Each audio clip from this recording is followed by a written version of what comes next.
Hey everybody, this is Jenny Jam from Fret Sisters, reminding you to hit that follow button up on top and follow us on social media at Fret Sisters on IG and at Fret Sisters on Facebook.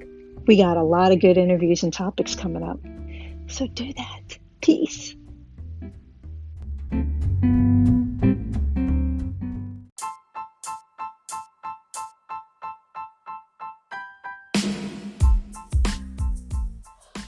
Want to start a podcast but don't have equipment nor money? Well, try out Anchor.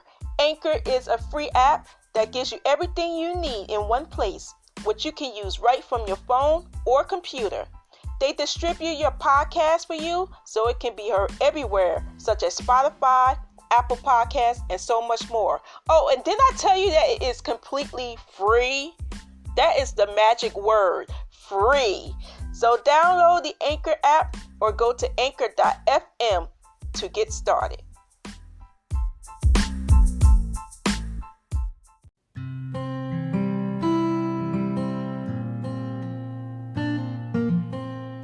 Hello, good people. This is Lacole Rose. Thank you for joining us for another episode of Between Frets, a space where female musicians who play stringed instruments meet and discuss all things music. We have an amazing show for you today. We have Molly Hanmer of Molly Hanmer and the Midnight Tokers. You know, just by that band name, you guys, you know this show is going to be amazing, okay? Molly is a singer, a songwriter, a guitarist, and she plays the harmonica, which I personally think is kind of dope. I want to ask her about that. Molly, how are you? I'm great. Thank you for having me. You are very welcome. We thank you for being here. And the band is out of Cali. Were you born and raised in Cali? I was in Monterey, California. Oh, wow. That's rare. You know, people move out there, but you're already there in the mix. So Yeah. that's great. So did you grow up around music, or is anyone in your family musical? Yeah, my dad always had a guitar around the house. He had a banjo too. My mom didn't play music, but she was a big music lover and would always be playing good stuff like Etta James and a bunch of soul music. Oh, wow. That explains your vibe, your feel. I love it. Did you learn to play the banjo or guitar, or harmonica? What came first for you? The guitar, definitely. My dad, I said he had one around the house, so I would just kind of mess around on that. And he showed me chords, like C, G, A, F. Yeah. The basics. And so I got started playing from him, and then when I showed some interest, he got me some lessons. Oh, that is great. That is great. So how long before you really became interested and wanted to get lessons?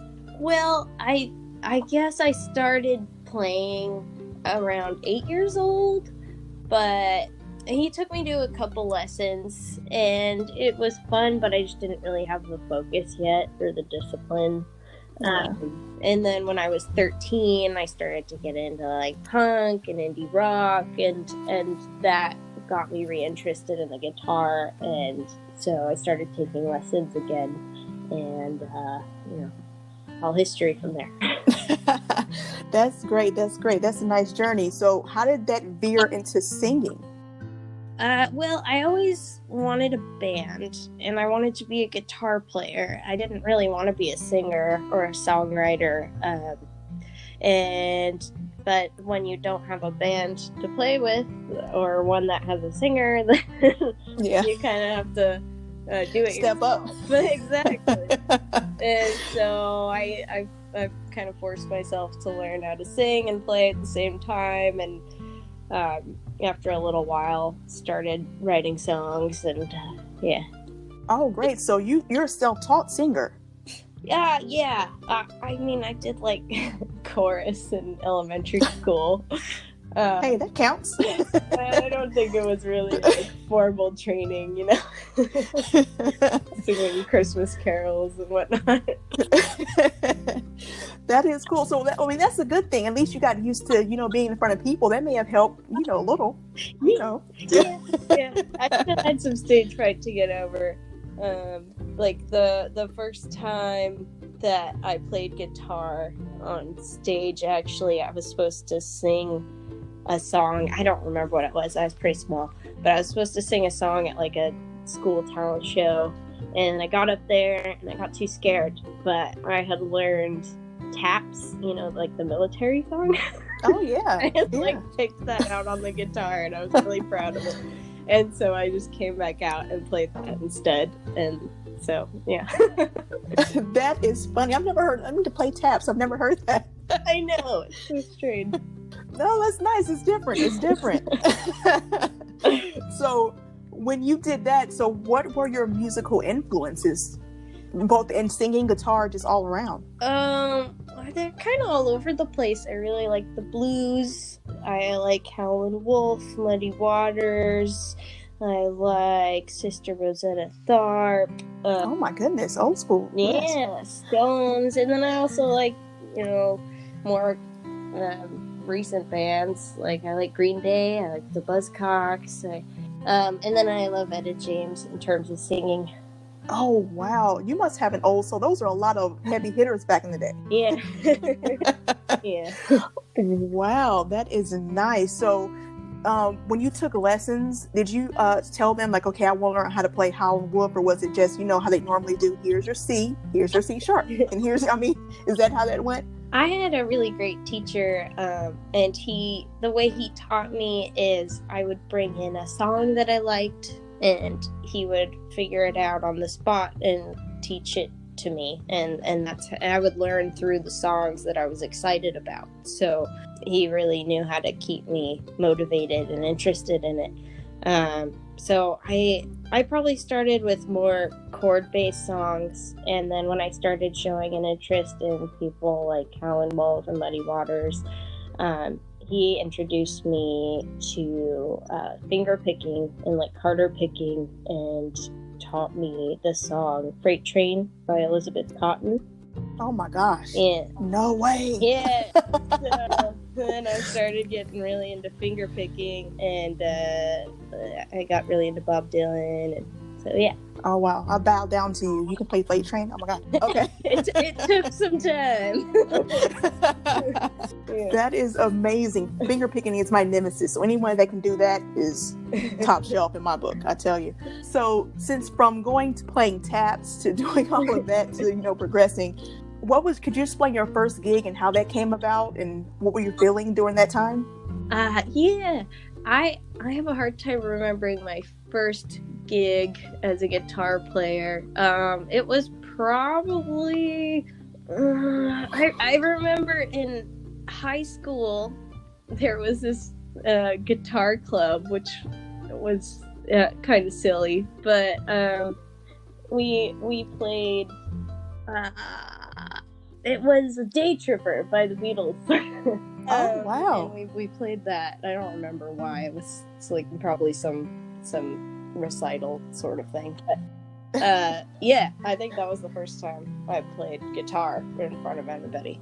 Wow. I mean, I was in the band, but we never had a guitarist. So, I mean, that's pretty neat. It was fun. So, after you did that, did you go to university or college for music, or did you just know that was your focus and you just went from there? I didn't go to university. I moved from Monterey to San Francisco, and I actually didn't really pursue music for a couple of years just for personal reasons, and I was in this relationship and kind of like hiding in that and ignoring that I wanted to be a musician, and then I met my friend Claudia, who's my manager now, and she really encouraged me to get back into music. So I took a few courses at San Francisco City College in piano and like audio production, but mostly it was private lessons, when I was in high school, and after that, self-taught with a few lessons here and there.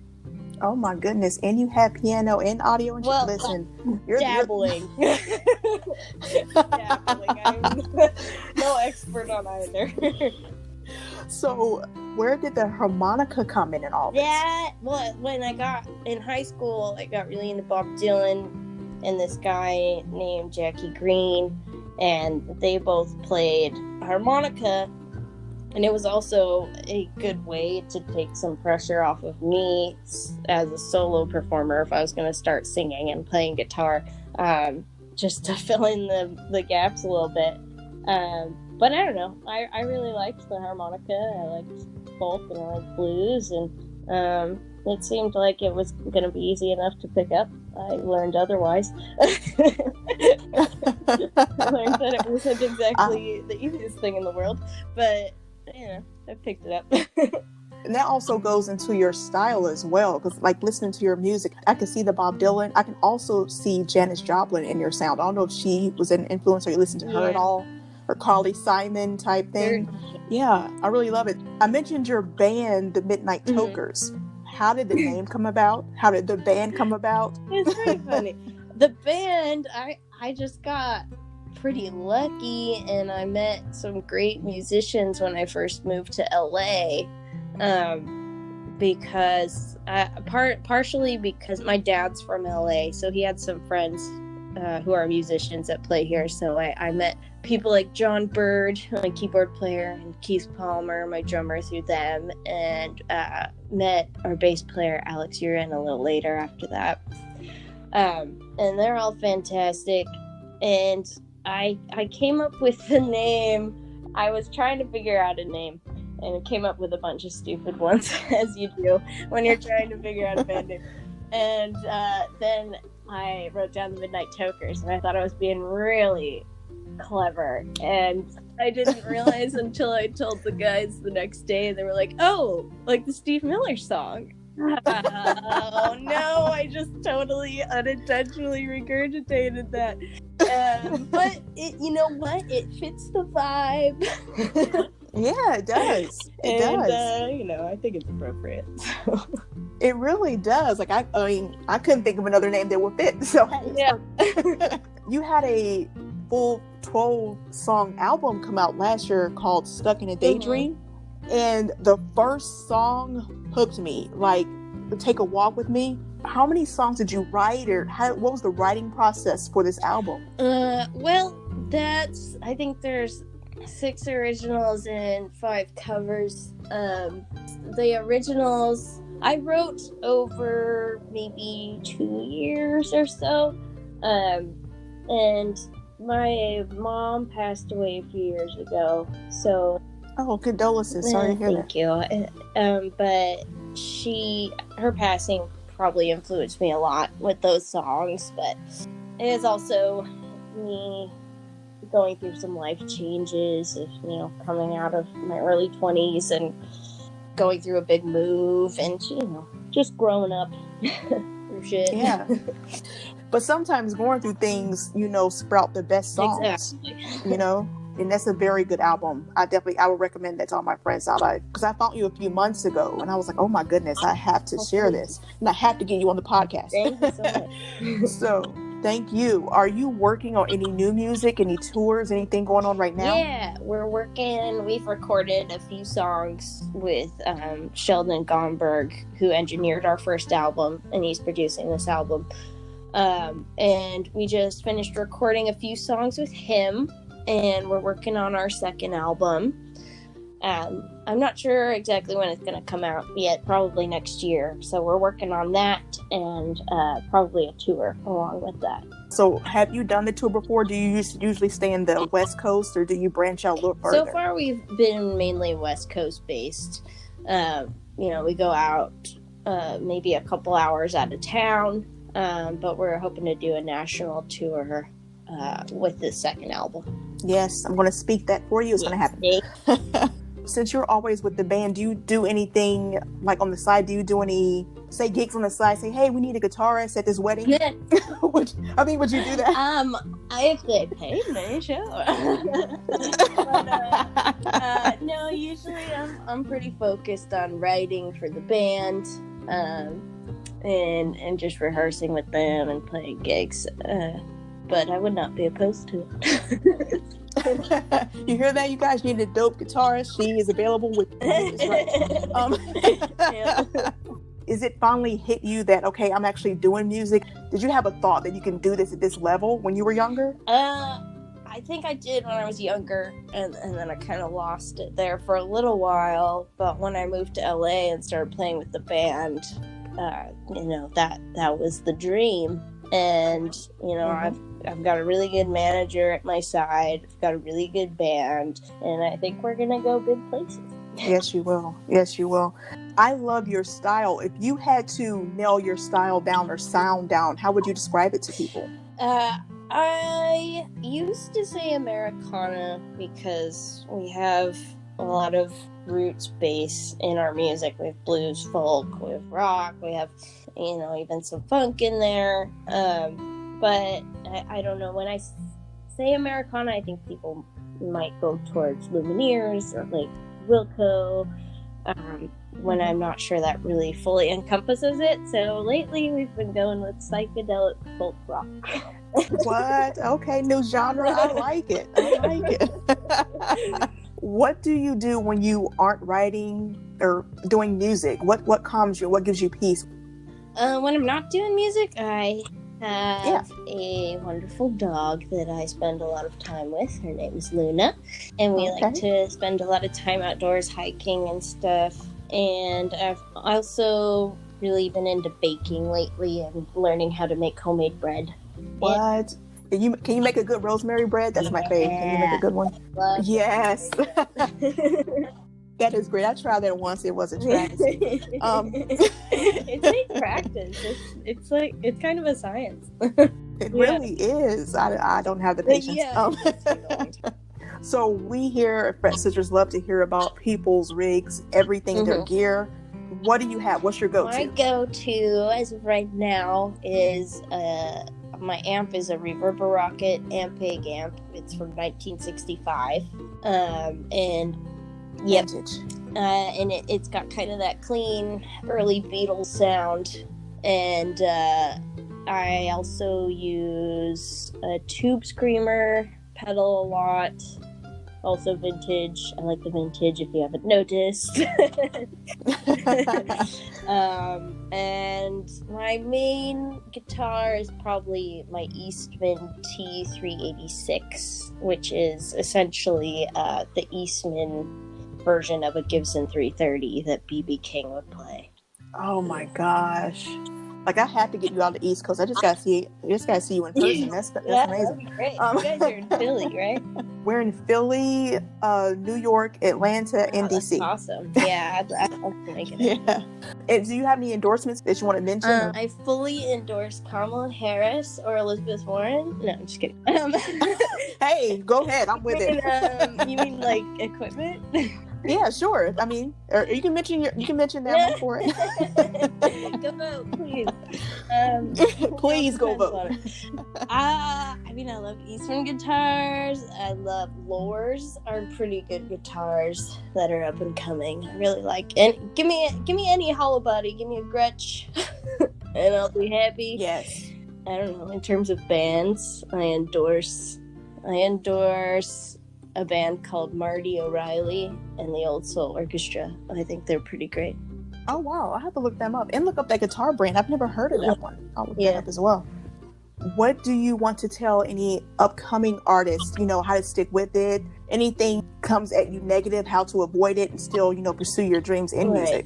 Well, I think the main thing to remember is that it's about the music. It's about the joy of music, and it's about making something magical worth living for and sharing it with people. And I think that it's really easy to lose that in this Wild West music business environment where nobody knows what's going on. You just know you have to get the likes, you have to get the follows, you have to get the views. But just you gotta always remember that you're doing this because you love the music.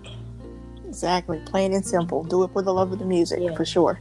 Tell the people how they can follow you, reach you, where they can get your music. So you can follow us on Spotify. We're on Apple Music, Amazon, Bandcamp.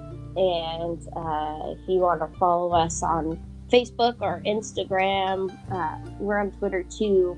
Any of those, you'll be up to date with new music and new shows. Awesome. All right, you guys, that is it with Molly. I want to thank you for listening. I want to thank Molly for being such an amazing guest and wanting me to get a harmonica. And everyone have a great day. Until Yeah, next thank time. you. Thank you.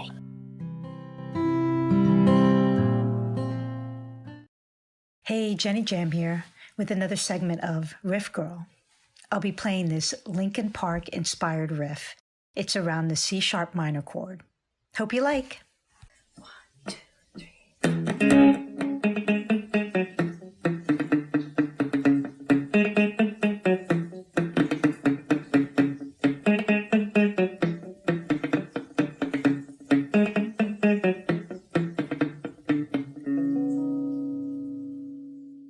If you want to learn more about this lick, hit us up on Facebook or Instagram at Fret Sisters, or email us at fretsistersmusic@gmail.com. Peace and love.